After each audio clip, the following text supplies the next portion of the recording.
რუსეთმა ღამის განმავლობაში უკრაინაზე მორიგი საჰაერო იერიში მიიტანა.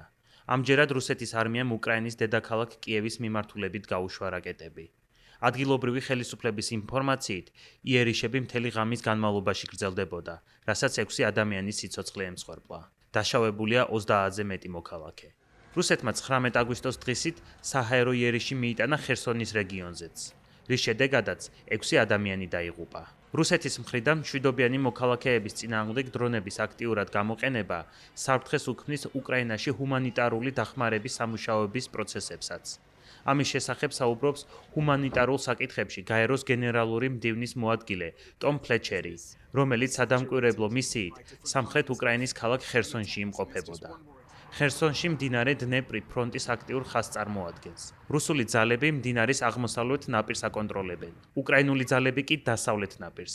აღმოსავლეთ სანაპიროდან რუსეთი მშვიდობიან მოსახლეობას ავტომობილებსა და საზოგადოებრივ ტრანსპორტს კამიკაძე და სადაზვერვო დრონებით რეგულარულად ესხმის თავს. ტომ ფლეჩერმა ხერსონში არსებულ მდგომარეობას შემზარავი უწოდა და განაცხადა, რომ სხვა ნებისმიერ ადგილთან შედარებით რუსეთი ხერსონში ყველაზე მეტ დრონს იყენებს. მისივე თქმით, ეს ჰუმანიტარული ორგანიზაციებისთვის იმ ადამიანებამდე მისვლას ართულებს, რომლებსაც დახმარება სჭირდებათ. ხერსონში ტომ ფლეჩერმა იმ 2 მუშაკის ხსოვნას მიაგო პატივი, რომლებიც ჰუმანიტარული სამუშაოს შესრულებისას დაიღუპნენ. ჩვენს მუშაკებს, რომლებიც ველზე გადიან და რომლებსაც აშკარად ეტყობათ, რომ ჰუმანიტარული ორგანიზაციებს წარმოადგენენ, მათ თავს ესხმიან.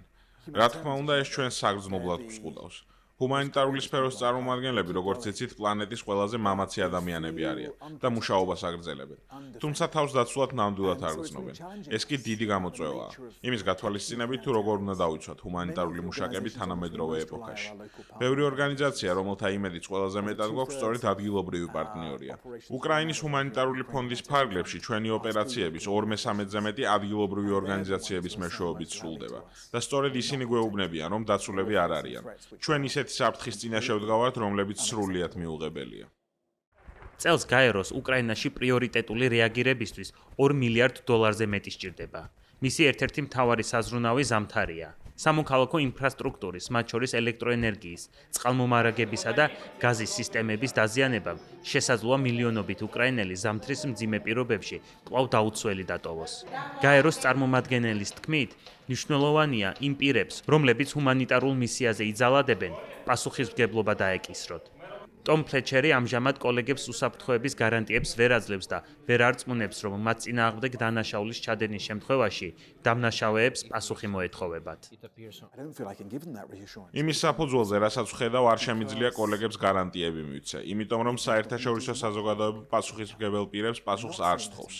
ჩვენ ვერ ვხედავთ გამოძიებას იმ ადამიანების მიმართ, რომლებმაც ცეცხლი გახსნეს ან დრონები მომართეს. მინდა გამოძიება ჩატარდეს იმ ადამიანების მიმართაც, რომლებმაც ეს იარაღი მიაწოდეს მათ.